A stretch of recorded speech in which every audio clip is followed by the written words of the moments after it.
Romanos capítulo 2, versículo 11 dice así la palabra en el nombre de nuestro Señor Jesucristo, porque no hay acepción de personas para con Dios. Vamos a orar, te damos gracias, Señor. Gracias, Padre glorioso, maravilloso y bueno. Gracias, Espíritu Santo, por tu presencia. Te doy todo el honor, la gloria. Te hacemos el Señor de esta reunión. En esta mañana pedimos revelación, sabiduría abundante sobre nuestras vidas. Nos declaramos terrenos fértiles para recibir esa semilla de tu palabra. Y declaro que esa semilla da fruto al 100 por 1 y 1000 veces más. Yo declaro que creceremos en fe para mover las montañas, los obstáculos, para poder vencer las enfermedades, para poder vencer la pobreza. En el nombre de Jesús yo declaro que somos más que vencedores en Cristo Jesús. Amén. Muy bien, Romanos capítulo 2, versículo 11, porque dice así: porque no hay acepción de personas para con Dios. Fíjese bien, estamos viendo el tema conociendo al Dios soberano, conociendo al Dios de la Biblia. ¿Qué significa que no hay acepción de personas? Hasta ahorita hemos visto bastante información, ¿verdad? ¿Cuánto ha aprendido usted? Muchísimo, yo creo, ¿no? Conociendo a este Dios que no nos habían contado antes, a un Dios que se nos había dicho que enfermaba, que destruía, que mataba y que hacía cosas malas. Nos habían enseñado un Dios feo, horrorífico y sanguinario. Fíjese, pero bien, Dios es bueno, Dios no puede usted hacerle mal, Dios no lo va a castigar con una enfermedad, Dios no le va a enviar una enfermedad, porque tenemos un Dios que es bueno. En toda la amplitud de la palabra bueno, usted puede entender la dimensión de la palabra bueno. Bueno significa que no tiene ni una gota de malo, ni un mínima o una pequeña parte de malo, porque Dios es bueno, ha sido bueno y seguirá siendo bueno por toda la eternidad. Muy bien, Romanos 2:11, no hay acepción de personas. ¿Qué significa que no hay acepción de personas para con Dios? Que Él no hace distinción, fíjense, de raza, no hace distinción de posición económica, no hace distinción de credo, no hace distinción de algún estatus social, no hace distinción de nada. Significa que para Dios, tanto los europeos altos, delgados, güeros, de ojos de color, como los mexicanos chaparritos, morenos, somos igual. ¿Cómo la ve? Dios lo ama a usted y a mí y a todos los mexicanos igual que como ama a los gringos. ¿Cómo la ve? No cree que porque ellos son güeros o morenos algunos, no cree que porque ellos hablan inglés Dios los ama más que a nosotros. No, ¿sí sabe que no es cierto eso? Dios no hace acepción de personas. Para Él todos son iguales, todas las razas, lenguas diversas que hay en toda la tierra, dialectos, para Él no hay diferencia. Ahora usted se preguntará, pero ¿por qué Dios parece ser que quiere más a los gringos? Porque la ciudad de los gringos está más bonita, ¿verdad? Posiblemente nos podríamos preguntar eso. Y muchos andamos buscando a lo mejor el sueño americano. Dice, bueno, me voy a ir a Estados Unidos para ganar dólares. Y es bonito, ¿verdad? Ver esos billetitos verdes, claro. Pero ¿sabía usted que le puede ir bien en el lugar donde usted viva? En la ciudad donde usted habite, por más seca que esté la tierra, por decirlo así. Hay lugares, en la Biblia se registran lugares, épocas de crisis, allá en la época de Isaac. Cuando Isaac iba a salir de esa tierra donde iba a haber hambre. Iba a haber hambre en la tierra. Sin embargo, fíjese bien, en esa época de hambre y de sequía donde la tierra no producía, Isaac sembró. Sí sabía que sembró en una tierra seca. Y sabía que produjo 100 veces más de lo que hace una producción normal. Eso le sucedió en la época de Isaac. Es decir, el Hijo de Dios, la persona que le cree a Dios, no depende ni de la ciudad, ni del país donde viva. ¿Sí sabía? No depende de un sueño americano o europeo. Depende que le creamos a Dios, porque Él no hace acepción de personas. En el lugar donde usted viva, ahí Dios lo prospera, ahí Dios lo bendice, ahí Dios lo sana. Se ha dado cuenta que aquí han sanado muchas personas, ¿verdad?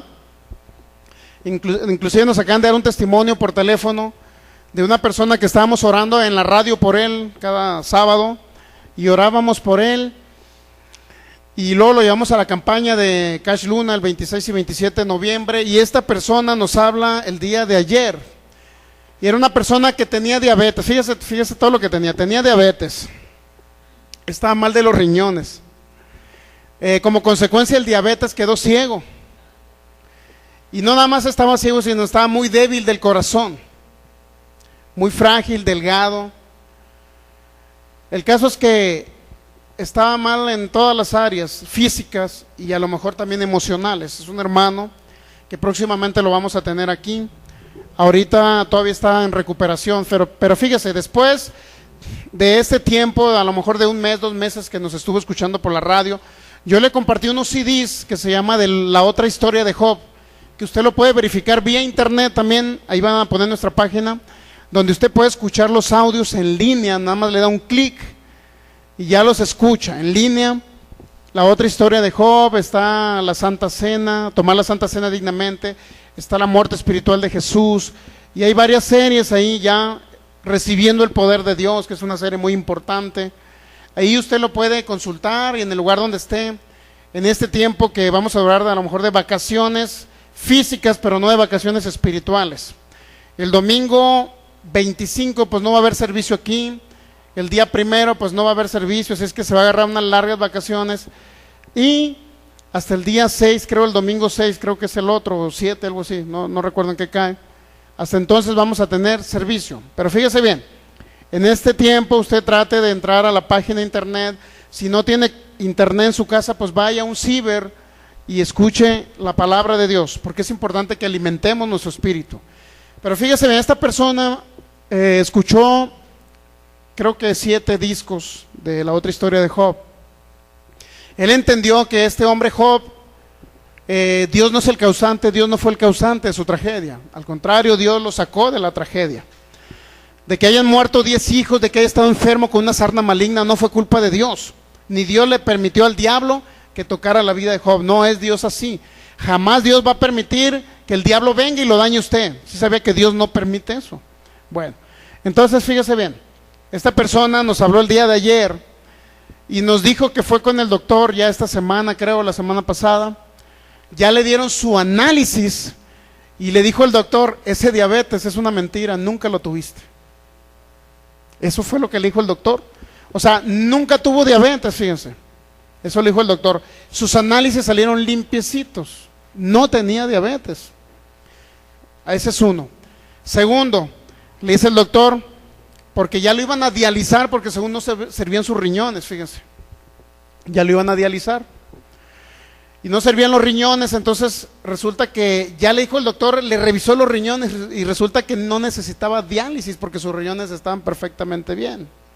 Lo único que le dijo: no tomes refresco, eso es un comercial, menos coca. Ok, no es cierto. Usted puede tomar lo que sea, cuídese nada más en este tiempo, no coma tanto para no encontrarlo como una pelotita el año que entra. No es cierto, coma lo que sea, pero cuando coma, ore por los alimentos, y estos alimentos me van a hacer una digestión perfecta. Lo que no le sirva a mi cuerpo se va a desechar. Esa es la oración. ¿Estamos de acuerdo? Muy bien, entonces fíjese bien. Lo sanó del diabetes, no le salió diabetes. Los riñones estaban perfectamente bien. Yo cuando fui al estadio, yo fui por él a su casa y lo llevé al estadio. Y a la hora en el estadio, pues no se levantó de la silla, estaba ciego y no pudo ver, y yo me salí un poco triste porque dije: tanto esfuerzo que hice, llevándole discos, predicándole la palabra por la radio, llevándolo al estadio, pero sin embargo hoy me da el resultado. No todos los milagros que hace Dios son instantáneos, ¿sí sabe usted? No todos son instantáneos, son paulatinos. Entonces esta persona, hermano Carlos, ya estaba perfectamente bien de sus riñones, estaba perfectamente bien del diabetes, ya no tenía diabetes, fíjate, y ahí tiene los análisis, le vamos a sacar copia para nosotros tener un registro de los milagros que hace Dios. Tiene la copia del antes, cuando le dijeron que tenía diabetes, y del después. Pero no nada más eso, aparte le dijeron de la vista, le dijeron que no era un problema de que había quedado ciego por el diabetes, sino le había dado una esclerosis en sus ojos, pero con un tratamiento iba a volver a ver otra vez de nuevo. Es decir, esta persona Dios lo está restaurando al grado de que lo va a dejar plenamente sano, que venga para acá, se sienta, ande caminando y ande perfectamente bien. Esos son los milagros que hace Dios, fíjese. Pero cuando conocemos que Dios es bueno, ¿qué pasa si este hermano no hubiera conocido, no hubiera escuchado la otra historia de Job? ¿Qué pasa si él no hubiera escuchado que Dios es bueno? Yo creo que no hubiera tenido la fe para subsistir. A lo mejor ahorita ya no lo contáramos. Pero Dios es fiel, Él actúa a través de la fe de los oyentes, de los creyentes. Muy bien, no hay acepción de personas. ¿Le agrada esa idea de que no hay acepción de personas para con Dios? Dios nos ve iguales. No somos igual que los padres naturales, ¿verdad? Que dicen, bueno, a mi hijo, a fulano hijo lo quiere más el papá y al otro no lo quiere tanto. No sé por qué se da mucho eso en las familias, ¿verdad? Pero Dios no es así. Dios jamás va a actuar como un padre natural. Al contrario, Él dio su vida por nosotros. Él vino, murió por nosotros, se sacrificó, derramó su sangre. Y no nada más eso, que llevó las maldiciones que había contra nosotros. Llevó la enfermedad para que nosotros no estemos enfermos. Llevó la corta vida, fue de corta vida para que nosotros no seamos de corta vida. Él llevó la pobreza, también la maldición de la pobreza le cayó para que nosotros no seamos pobres, sino que si venimos pobres a Cristo, Él nos va a sacar adelante y usted va a ver milagros de prosperidad financiera.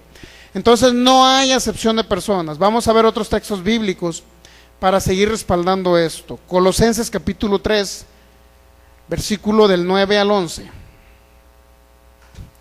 Dios es fiel y siempre seguirá siendo fiel con todos.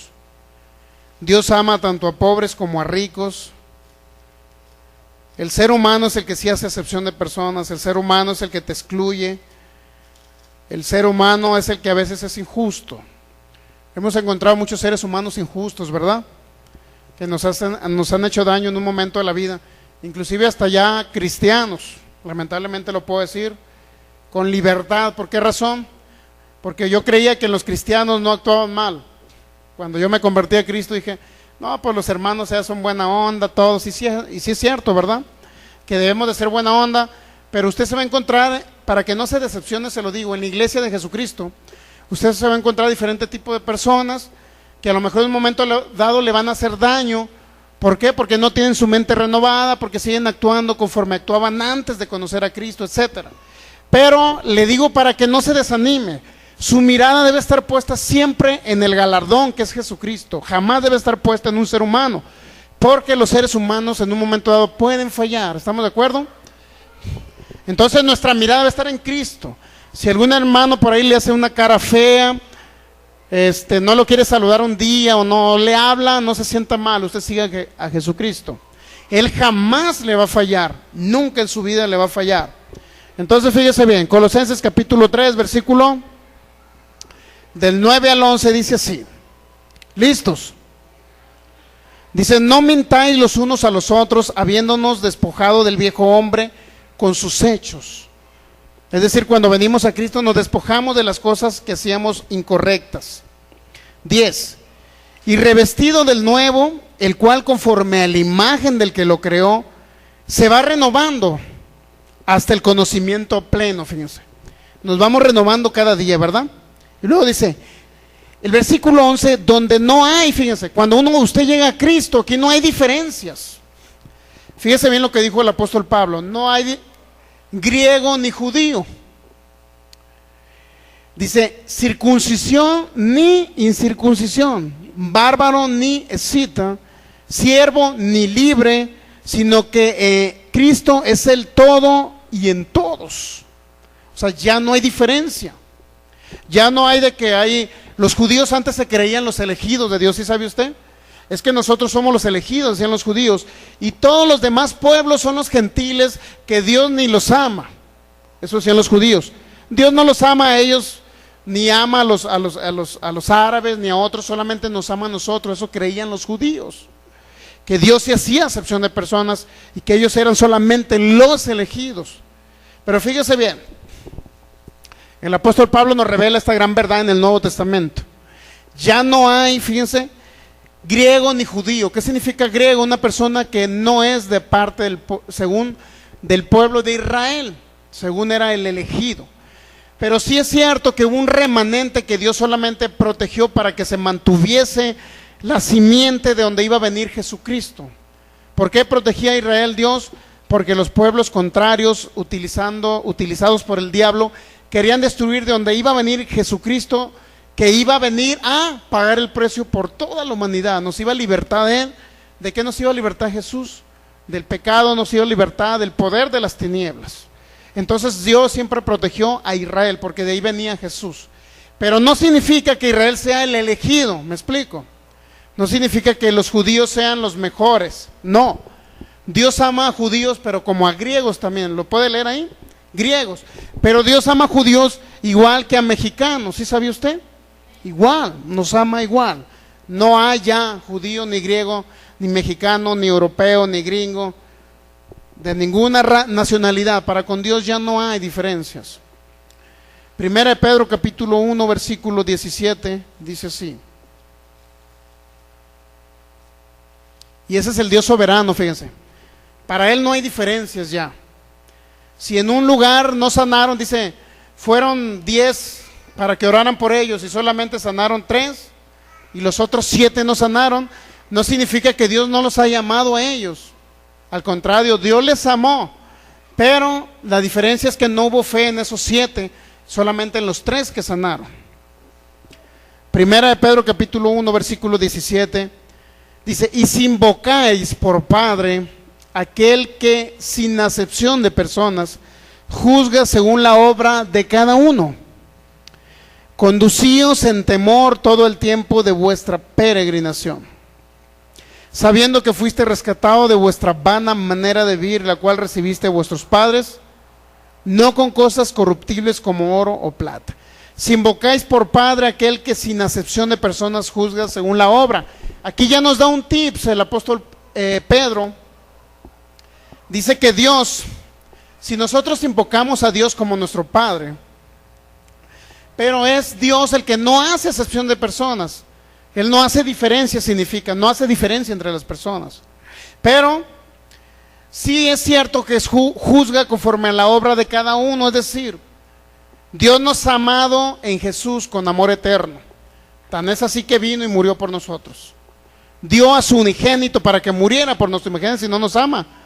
Imagínense que el amor de Dios está respaldado en una muerte que sucedió, en un derramamiento de sangre. Ahí está respaldado el amor de Dios. Imagínense si no nos ama tanto, que ha dado a Jesús, pero también dice que juzga la obra de cada uno. Ahí ya hay un tips donde nos dice el apóstol Pedro de lo que sucede con Dios. ¿Por qué sanaron 3 de 10? ¿Por qué 7 no sanaron? Porque juzga la obra de cada uno. ¿Qué significa juzgar la obra? Hay obras de la ley de Moisés, que es portarse bien, y hay obras de la ley de la fe, que es creerle a Dios. Una cosa es creerle a Dios y otra cosa es las obras de la ley, que dice, me voy a portar bien para irme al cielo. Usted no se va a ir al cielo por portarse bien, se va a ir al cielo porque cree en Jesucristo y en su obra redentora. Sin embargo, Dios juzga la obra. ¿Cuál obra? Las obras de la fe. ¿Cuáles son las obras de la fe? Fíjense bien. Una de las obras de la fe, por ejemplo, si alguien se le dice, mira, Jesucristo murió por ti, derramó su sangre, bajó al infierno a sufrir por ti, resucitó al tercer día. Esa obra fue para que tú fueras salvo, para que tu espíritu naciera de nuevo. ¿Cuál es el único requisito? Que tú creas en eso que hizo Jesús por ti, le reconozcas como tu Señor, tu Salvador, y puedas darle entrada a tu vida. Y ya eres salvo, te vas al cielo. Pero si alguien dice, como dice Romanos capítulo 10, versículo del 9 al 10, que si confesares con tu boca que Jesús es el Señor y creyeres en tu corazón que Dios lo levantó a los muertos, entonces serás salvo, serás nacido de nuevo, te vas al cielo cuando te mueras aquí en la tierra. Cuando tu cuerpo fenezca, te vas al cielo. Sin embargo, usted ya le predicó a alguien y le dijo eso, pero ahora le dices, bueno, toma la decisión, créele a Jesús, recíbelo como en tu corazón, declara que Él es el Señor de tu vida para que nazcas de nuevo, créele en lo que Él hizo por ti. Y si la persona, fíjese, el acto de fe de la persona, ¿cuál es? Decir, yo tomo la decisión de recibir a Cristo en mi vida, yo creo que Él hizo todo ese sacrificio por mí, lo recibo, lo confieso, lo declaro con mi boca. Ese es el acto de fe para ser salvo. Pero si alguien niega esa obra, es una obra el hablar algo que usted quiere que suceda en el mundo espiritual. Usted declara que es salvo porque recibe a Jesús como su Señor. Pero si usted no obra en ese aspecto, ni quiere hablar, ni quiere creer en Jesús, entonces Él no puede hacer nada. O sea, ahí sí juzga conforme a la obra. ¿Por qué? Porque se le dio a usted la opción de que creyese en Jesús y usted negó a Jesús. Y conforme a esa obra dice que Dios va a juzgar, es decir, no lo va a juzgar por cosas a lo mejor incorrectas que hizo en su cuerpo, sino a lo mejor lo va a juzgar por cosas, en este caso, la ley de la fe. La ley de la fe es creer con tu corazón y confesar con tu boca. Entonces esa obra que viene o que forma parte del nuevo pacto, Nuevo Testamento, esa obra de fe para ser salvo, si usted no la ejecuta, pues no es culpa de Dios que usted no se vaya al cielo, ¿verdad? Entonces sí, cuando llegue al trono del juicio, de allá en el juicio del trono blanco, cuando Cristo lo llame a cuentas y le diga, oye, aquí estás tú, ¿por qué? Porque te predicaron el evangelio y no quisiste recibirme. Entonces así va a juzgar la obra de cada quien. Es decir, Dios no hace excepción de personas y ama a todo el mundo. Pero el mundo que decide no creer en Él, que es una obra de fe, no creer es una obra de fe y creer es una obra de fe. Si deciden no creer, no es culpa de Dios. Entonces sí, ahí sí Dios no puede salvar al mundo entero porque el mundo entero decidió no creer en Cristo Jesús. ¿Me explico? O sea, para Dios todos son iguales, pero esos iguales necesitan tener fe y creerle a Cristo Jesús para irse al cielo. Es decir, Dios no los va a salvar nada más por quererlos salvar. Dios decidió salvarlos en Cristo, pero si ellos deciden no creer en Cristo, Dios no puede hacer nada. ¿Estamos de acuerdo? Ahí se ve una diferencia de Dios, aparente, una diferencia aparente, pero ya no es responsabilidad de Dios. ¿Me explico? El que alguien se salve, sino es responsabilidad del ser humano el salvarse, porque el ser humano tiene que creer en su corazón y declarar con su boca que Jesús es el Señor. Muy bien, vamos a seguir avanzando. ¿Sí les quedó claro este aspecto? ¿Les quedó claro ese aspecto de que Dios no hace diferencia? En Dios no hay diferencia. ¿Sabe usted quién hace la diferencia?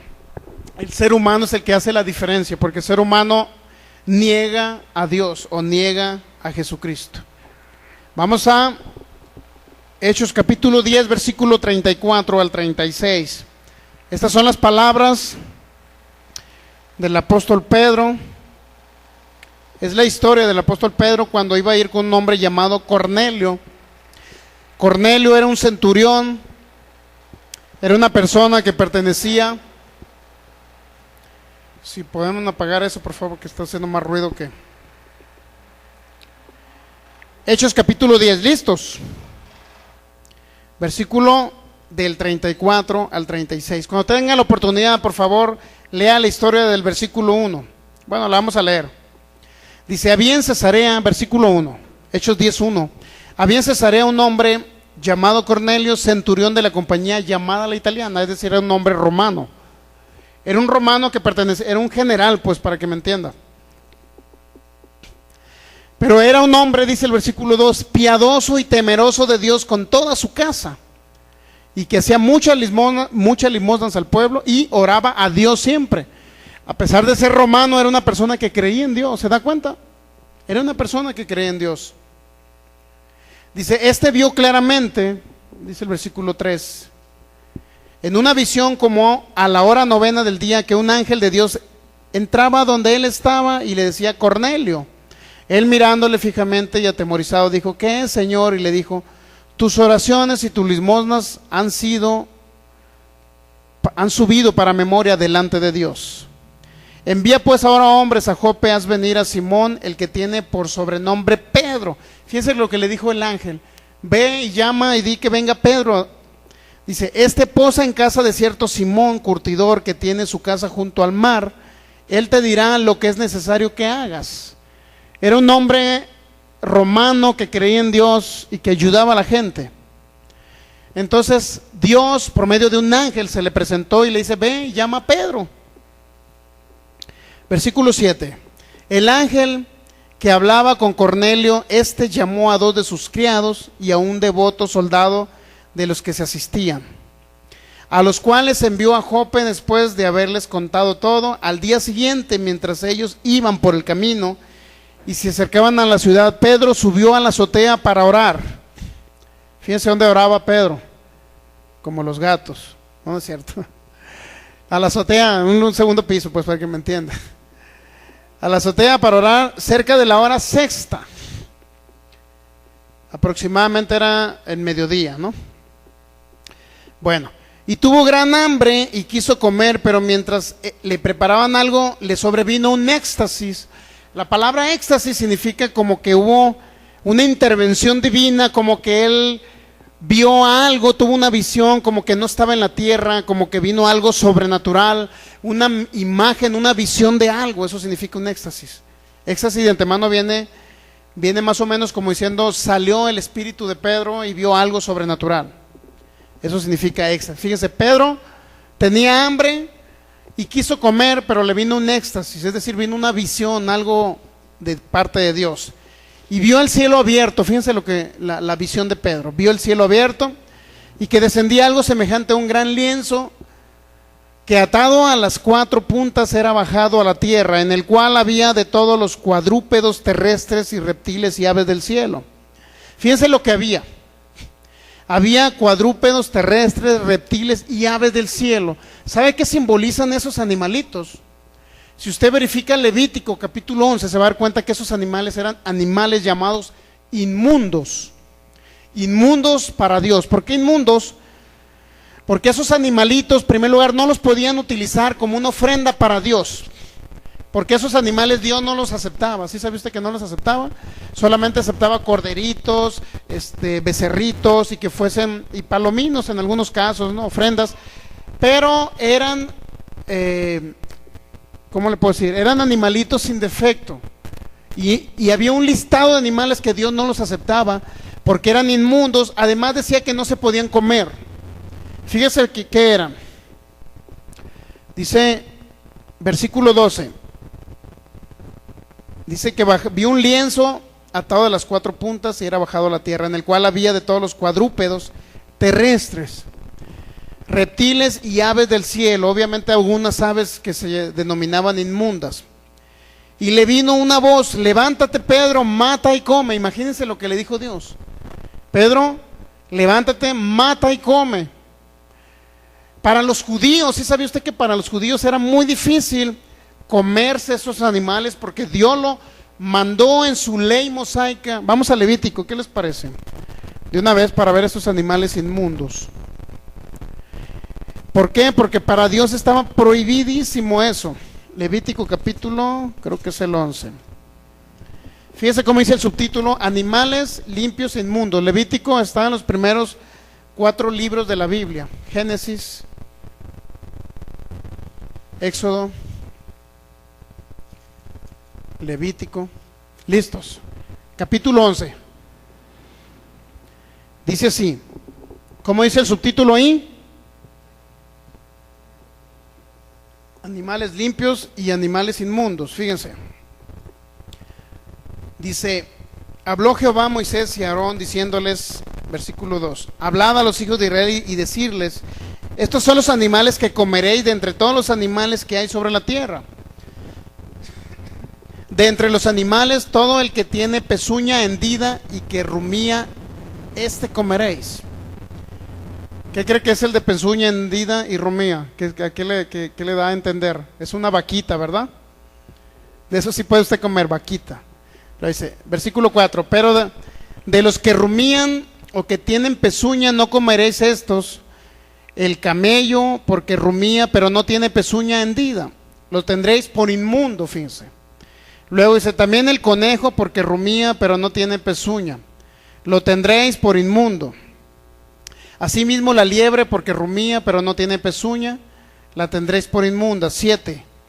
También el cerdo, porque tiene pezuñas y es de pezuñas hendidas, pero no rumía, lo tendréis por inmundo. De la carne de ellos no comeréis ni tocaréis su cuerpo muerto, lo tendréis por inmundo. Fíjense, ni siquiera lo podían tocar, ¿sí sabía? Cuando estaban muertos el cuerpo.